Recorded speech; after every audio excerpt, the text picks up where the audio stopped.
Legends and Luminaries. I'm Julie and welcome to Write Smart. Today we're going to talk about the subjective aspect of writing.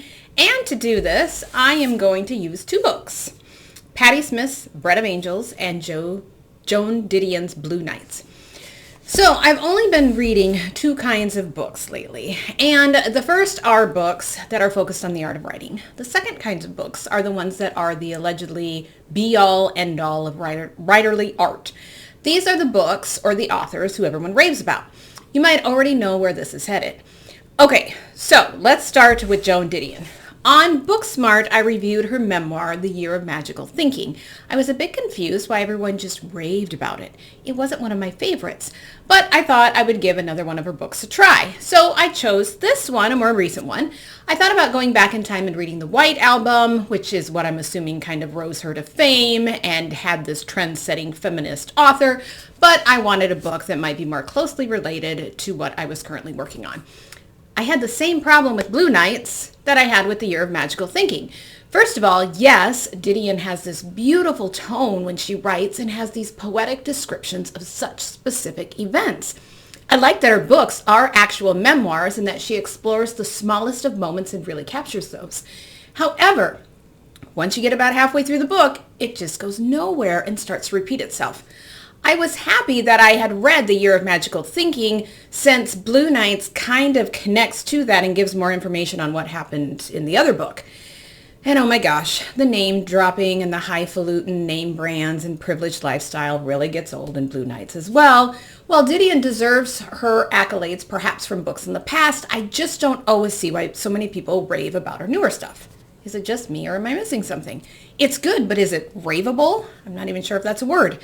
But I will say this, Didion's book taught me two things.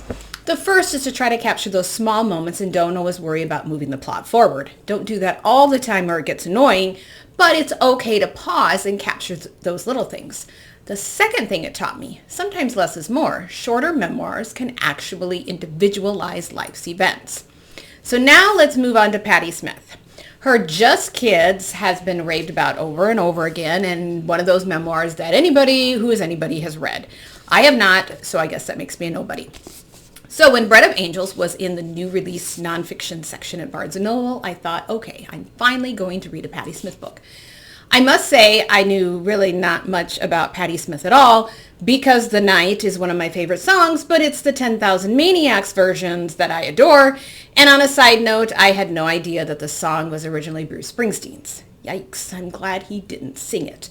Smith has some gorgeous passages in her book. God whispers through a crease in the wallpaper.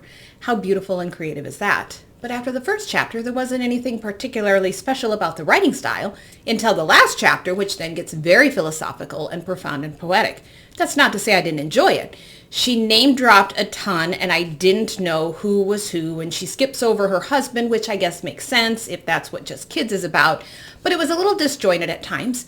The book jacket made it sound like the focus was just her teenage years, but that's a complete lie. It covers everything.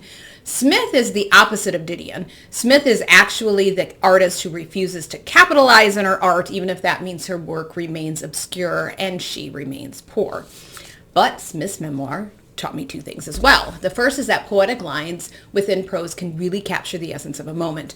Don't forget about poetry just because you're writing a memoir.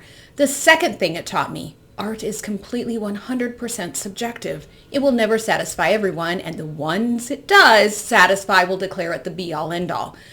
So how did these two books impact my writing and my attitude toward it? Well, I find that reading what is deemed the good stuff inspires me and makes me realize that writing is not an unattainable dream. It goes back to watching Evil Dead, the book, not the movie. You never know what is going to be declared a masterpiece. But one thing is for sure, if you don't create it, it can never be a masterpiece. Thanks for watching. As always, my goal at Write Smart is to write books so that we can all get a little bit smarter, one book at a time.